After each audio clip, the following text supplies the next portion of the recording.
I found it in the bottom drawer of his mahogany desk, buried under a stack of old business reports. A sleek black phone, not his usual one, still warm from recent use. My fingers trembled as I picked it up, the weight of it heavy with secrets I wasn't supposed to find. I'm Naomi, and until 5 minutes ago I thought I knew what betrayal felt like. I was wrong. The phone unlocked with his birthday, amateur move, Travis, and there they were. Hundreds of messages to RT, each one a dagger, each one destroying 16 years of what I thought was a marriage. Coming over tonight. N thinks I'm at the Chicago meeting. Miss you already. Last night was incredible. Don't worry about the money. I'll move it slowly so she won't notice. My throat burned as I scrolled, but I forced myself to keep reading. The timestamps told their own story, messages sent during our anniversary dinner, during Samantha's sweet 16, during my father's funeral. The front door clicked. I heard his whistling, that irritating tune he always brings home from successful deals. My hands moved automatically, replacing the phone exactly as I'd found it. Naomi. His voice carried up the stairs. You wouldn't believe the day I had. I stood up, smoothing my skirt, checking my reflection in his office window. Perfect mask in place. In your study, honey. Just dropping off those tax documents you asked for. He appeared in the doorway, all 6 feet of expensive suit and practiced charm. You're the best. He kissed my cheek and I fought the urge to wipe it off. Listen, about next week's anniversary dinner. I might have to rain check. Big client meeting in Chicago. Chicago? Of course. I smiled, the kind of smile that used to mean something. No problem. I understand completely. His phone, his regular phone, buzzed. He glanced at it, that micro-expression of pleasure flashing across his face before he could hide it. I knew who it was. Rachel Turner probably, though I'd need to confirm that. I should take this, he said, already turning away. Business never sleeps. Neither does karma, I whispered, but he was already gone, his footsteps fading down the hall. I looked around his study at the expensive art he'd chosen, the family photos arranged just so, the evidence of our perfectly curated life. Everything in its proper place except for the truth. Well, Travis, I thought, picking up a framed photo of us from last Christmas, you wanted to play games. Let's play. But we're going to use my rules now. I set the photo down, slightly askew. A small imperfection in his perfect world. The first of many to come. 3 days of pretending everything was normal felt like swallowing broken glass. I sat across from Travis at our marble kitchen island, watching him scroll through his phone while he sipped his morning coffee. His regular phone. The one he wanted me to see. I checked our joint account yesterday, I said, keeping my voice casual. There seems to be a discrepancy. He didn't look up. Probably just a pending transaction. $50,000 worth of pending transactions? His fingers paused on the screen. Just for a moment. I moved some money around for investments. Nothing to worry about. I took a slow sip of coffee. Funny, I don't remember discussing any investments. Because you've never shown interest in the financial side of things before. His tone was patronizing, wrapped in that silk-smooth charm that used to make me feel safe. Trust me, honey. I know what I'm doing. The front door opened and Samantha breezed in, her backpack slung over one shoulder. She stopped short when she saw us, her eyes darting between our faces. At 16, she developed a radar for tension. Everything okay? Perfect, sweetheart, Travis said, standing up. He kissed her forehead, grabbed his briefcase. Dinner might be late tonight. Don't wait up. After he left, Samantha turned to me. Mom. I forced a smile. How about we go shopping this weekend? Just us girls. With what money? The question was sharp, direct. I saw the account notification on your phone yesterday. The withdrawal. My coffee cup froze halfway to my lips. You saw that. She sat down beside me, her face serious beyond her years. Dad's been acting weird. Coming home late, taking calls in the garage. And now this. She reached for my hand. What's really going on? The moment stretched between us, heavy with unspoken truths. I could lie, protect her from the ugly reality. Or I could respect her enough to tell her the truth. My phone buzzed. A text from Jessica. Coffee at 2? We need to talk. I have to meet Jessica this afternoon. I told Samantha. But tonight, you and I are going to have a long conversation. About everything. Everything. Everything. I squeezed her hand, including why we're going to need your help. She nodded and I saw something shift in her eyes. A hardening, a determination that mirrored my own. In that moment I realized Travis hadn't just betrayed me. He'd betrayed her too. And that made everything I was planning not just justified but necessary. The game was changing. No more playing defense. It was time to start moving pieces of my own. The manila envelope sat between Jessica and me at our usual corner table in the cafe. Inside were photos, bank statements, and a detailed report from the private investigator. My entire marriage dissected into cold, hard facts. Rachel Turner, Jessica said, tapping one of the photos. Senior VP at Travis's company. They've been meeting at the Riverside Hotel every Tuesday and Thursday for the past 8 months. My fingers curled around my untouched coffee. And the money? Offshore accounts. Multiple transfers. He's been planning this for years, Naomi. Building his escape route. The cafe buzzed with afternoon chatter. But all I could hear was the blood rushing in my ears. A young couple at the next table fed each other bites of cake, laughing in love. I wondered if they'd end up here someday, parsing through the ruins of their own fairy tale. There's more. Jessica hesitated, sliding another document across the table. The house isn't in both your names anymore. He changed the deed 3 months ago. The room tilted. How is that even possible? Remember that stack of papers he had you sign during tax season? Of course. I trusted him. Signed without reading. Stupid, stupid, stupid. My phone buzzed. Samantha. Dad's home early. Acting weird. Going through your desk. He knows, I said, showing Jessica the message. He must have noticed something. Then we move faster. Jessica leaned forward, her therapist mask slipping to reveal the fierce friend beneath. You've got evidence of fraud, adultery, and financial manipulation. We can destroy him. Not we, I said, gathering the documents. I need to do this myself. For Samantha. Mom. Samantha's voice cut through the cafe noise. She stood by our table, face pale. Dad's looking for you. He found the burner phone I bought to help track his meetings. My heart stopped. Where is he? Parking lot. I ran ahead to warn you. Through the cafe window, I saw Travis's Mercedes pull in. He stepped out, his usual smooth confidence replaced by something darker, dangerous. Back door, Jessica said, already moving. My car's in the alley. I grabbed Samantha's hand, but she pulled away. No. Let me talk to him. I'll say I bought the phone for school. He'll believe me. Samantha. Mom, trust me. I can handle him. Her eyes, so like mine, held a steel I'd never seen before. Go. Start what we discussed. I'll keep him busy. I hesitated, torn between protecting her and respecting her choice. Through the window, Travis was getting closer. She's right, Jessica whispered. We need time to move the evidence. She's buying us that time. I hugged Samantha quickly, fiercely. Be careful. Call me the second. I will. Now go.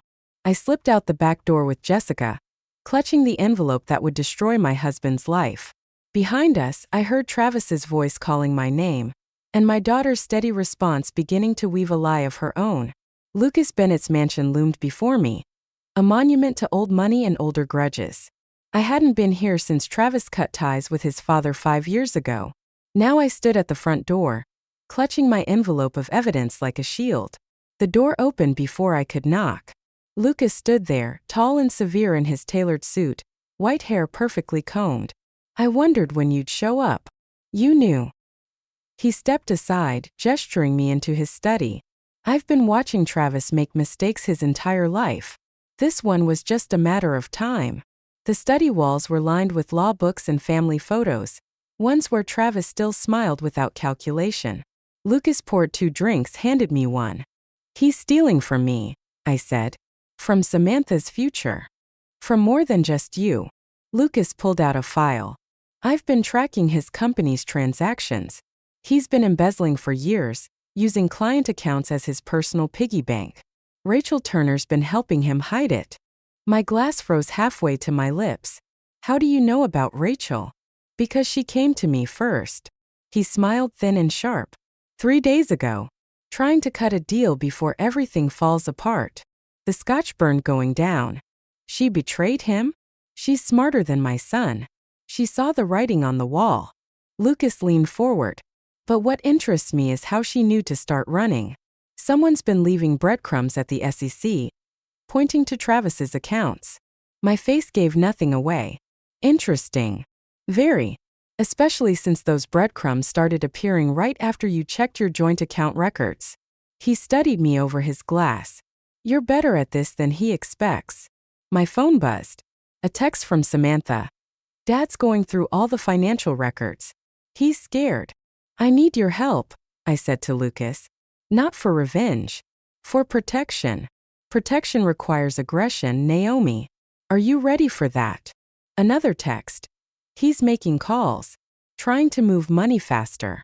I'm ready for whatever it takes. Lucas nodded, reached for his desk drawer. Then let me show you what real lawyers can do with evidence like this. He pulled out more files, spreading them across his desk. It's time my son learned that karma has a law degree. I stared at the documents, each one a bullet in the gun I was building. Will this hurt Samantha? No, Lucas said. But it will destroy everything else. Good. I picked up the first file. Where do we start? Behind us, thunder rolled across the sky. A storm was coming, and for once I wasn't afraid of the lightning. The anonymous email hit every executive at Travis's company simultaneously. I watched the timestamp tick past 9 a.m. as Samantha's program delivered our carefully crafted bomb.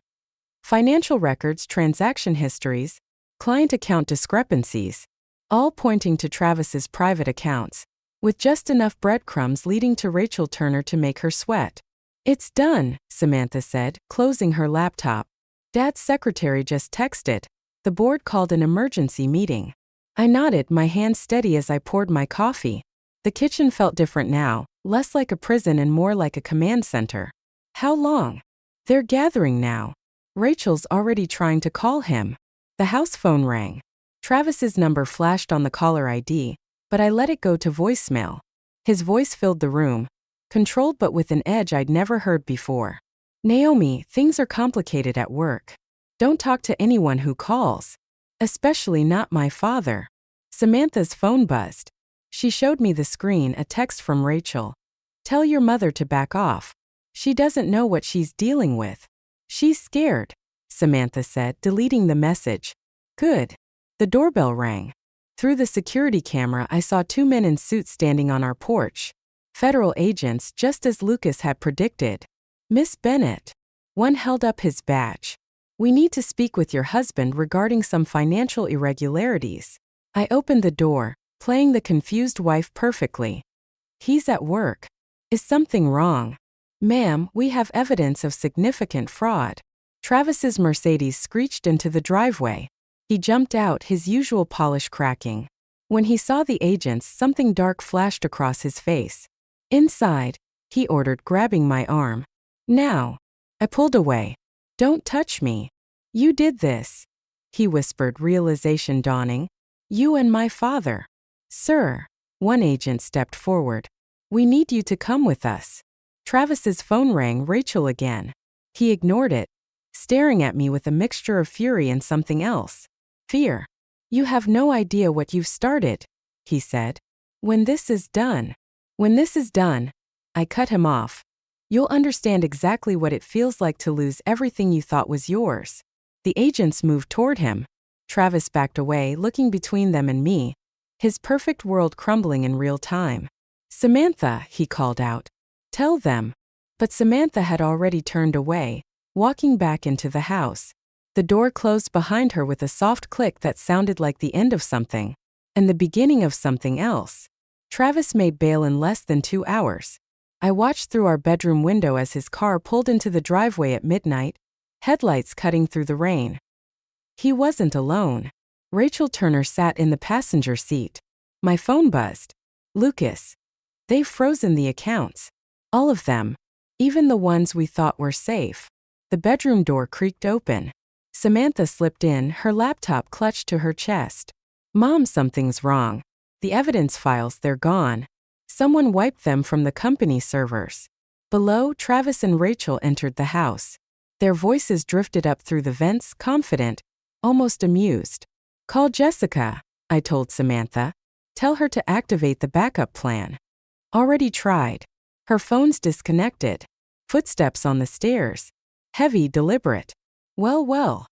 Travis stood in the doorway. His suit wrinkled from the police station but his smile sharp as ever. Family meeting time.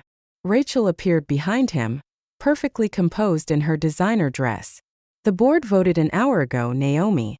Unanimous support for Travis. Funny how easily evidence can disappear when the right people make the right calls." "You think you've won?" My voice stayed steady, even as my plans crumbled around me. "Won?" Travis laughed. "Honey, I never lost. You just played exactly the game I needed you to play." He pulled out his phone, showed me an email. The SEC investigation? It exposed a massive fraud scheme, perpetrated by Lucas Bennett, using his daughter-in-law as an unwitting accomplice. The grieving son who discovered it all? He's being hailed as a corporate hero. The room spun. "No one will believe." "They already do. Check the news." Samantha's laptop showed the breaking headlines. "Corporate whistleblower exposes family fraud scheme." "You set this up," I whispered. "From the beginning. The phone, the accounts. I needed a fall guy. Dad was perfect.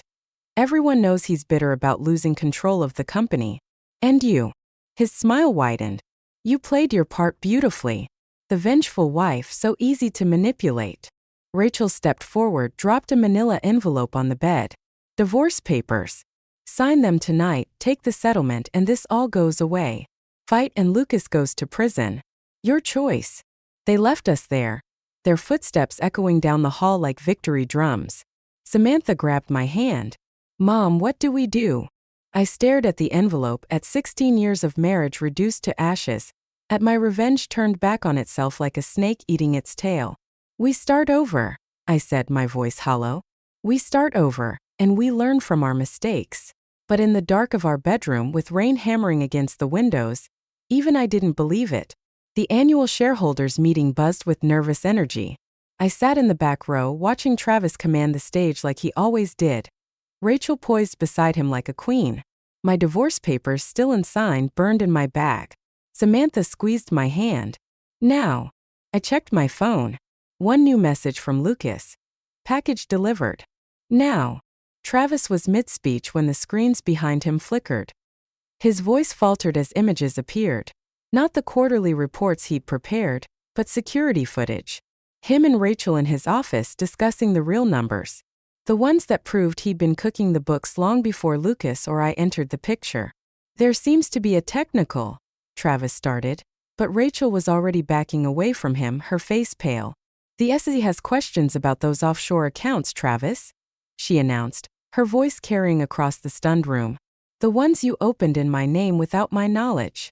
Travis's mask slipped. "Rachel, what are you?" "Insurance," she said, moving toward the exit. "I learned from the best." The footage kept playing. Travis and Rachel arguing about the fake evidence against Lucas. Travis bragging about manipulating me. Each clip perfectly time-stamped, perfectly damning. "This meeting is adjourned," Travis announced, but nobody moved. I stood up. "Actually, there's one more item on the agenda." Travis saw me then, really saw me. Understanding dawned in his eyes as Lucas entered through the main doors, followed by 2 SEC agents. "You really should have checked Rachel's phone too," I said. "She's been recording everything since you tried to set her up as your fall guy last month." "You turned her," Travis said. "No. You did that yourself. Just like you turned your father against you. Just like you turned your daughter against you." I pulled out my phone, showed him the final piece, evidence of his original fraud, hidden in his father's old case files. "You were so busy watching me. You forgot about everyone else you betrayed." The agents moved forward. Travis looked around the room, searching for allies, finding none. Even his loyal board members were averting their eyes. "Naomi," he tried, his voice softening to that familiar, manipulative tone. "We can still sign the papers." I cut him off, sliding the divorce agreement across the podium. "Unless you want Lucas's legal team to add spousal asset theft to the federal charges." His hand shook as he signed, his perfect world crumbling with each stroke of the pen. As the agents led him away, Samantha stepped forward. "Dad." He turned, hope flickering in his eyes. "I learned something from you after all," she said. "Never leave a paper trail." The doors closed behind him with a final satisfying click. The last box from Travis's study sat on my desk, still sealed. Through the window, I watched Samantha teaching Lucas how to use her laptop in the garden, their heads bent together over family photos she'd managed to recover from Travis's deleted files. A knock at the door.